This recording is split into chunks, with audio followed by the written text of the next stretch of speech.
Hi, I'm Shauna. I'm from He Knows She Knows. Please make sure you subscribe and click the bell. For all things He Knows She Knows, head over to www.hksk.co.uk. What you feel like? What you feel like? What you feel like? Whoa. What you feel like? What you feel like? What you feel like? Whoa. Well, I feel like whoop. Yeah. Well, I feel like whoop. Yeah. What you feel like? What you feel like? What you feel like? What you feel like? Whoa. When we made this track, I was in a mood. I wasn't in the best of moods, so I decided that I was going to make something a little bit more pumpy, a little bit more, whatever that is.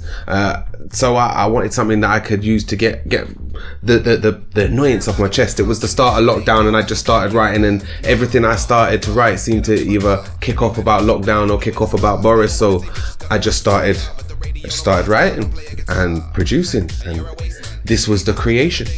The idea behind the track, What Do You Feel Like? For me, I wanted to try and use different styles of songwriting for this one. We sometimes really do a lot of descriptive stuff, and I wanted to try and use current kind of songwriting styles. The story behind the lyrics is actually quite a funny one.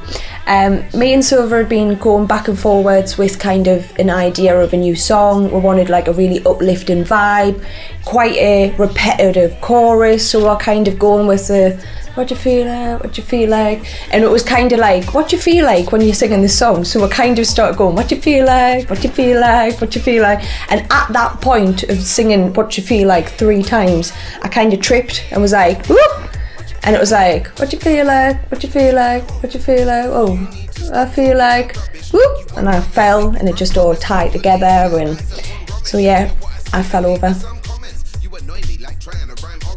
and here we are. The story behind the lyrics is quite a weird one for me. Shauna, obviously, she told you the story just before she tripped over, and that was the chorus, but my verses, they were inspired by the fact that I really wanted to go out. I wanted to go somewhere, I wanted to do something, I wanted to have some fun. But unfortunately, Boris says no. So we weren't allowed to go out. And at the time, if you listen to the second verse, I say you like to lie all the time, Boris. It's because we was meant to be locked down for 3 weeks. It's a year later. Yeah. I would like people to take from this song summer vibes, windows down, and being able to have that whole reflective moment. Like sometimes, when you're driving and it's that summer and you just feel them endorphins. Life's good. How do you feel? What do you feel about that? Like, do you feel good? Do you feel... Yeah, it's kind of how I would want people to take away from it, kind of that go-to song when you need to remind yourself that you're badass, kind of. I really think this is a great song for you to work out to in the gym. You've got no excuses. It's pumpy, it's 128 BPM, it's got that aggression in there, but it's also got that wicked beat and that sing-along on the chorus for you that makes you feel euphoric whilst you're running. What are you waiting for? Get on the treadmill. So some might say this is a little bit out there, getting things off our chest kind of song if you really kind of break the lyrics down. I suppose in a way we were, but we do this often. Like, we'll sometimes want to get things off our chest but remind ourselves of our audience, remind ourselves of kind of who we're trying to pitch to. We're not always wanting to do just really sad, depressing songs, but as musicians you need to be able to vent, you need to be able to put the lyrics and the feelings that you're actually feeling into your music. I think it's really important that this song is taken with a pinch of salt.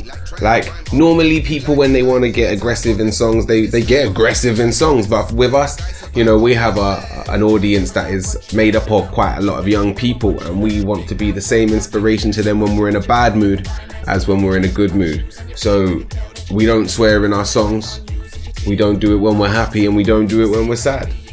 I remember when I was little, my dad told me once, he says, if you have to swear in your songs, you're not intelligent enough to come up with the alternative. And I realized that for every swear word you use, there's an alternative word that isn't offensive. So why not use that? It means the same thing most of the time, just not offensive. So I just use more vocabulary than most. That's what I'd say. So thank you for tuning into this episode of Explained for What You Feel Like, What You Feel Like, What You Feel Like, whoa. And I hope you enjoyed it. Make sure you subscribe, click the bell, and for all of your merch needs, head over to www.hksk.co.uk. Peace.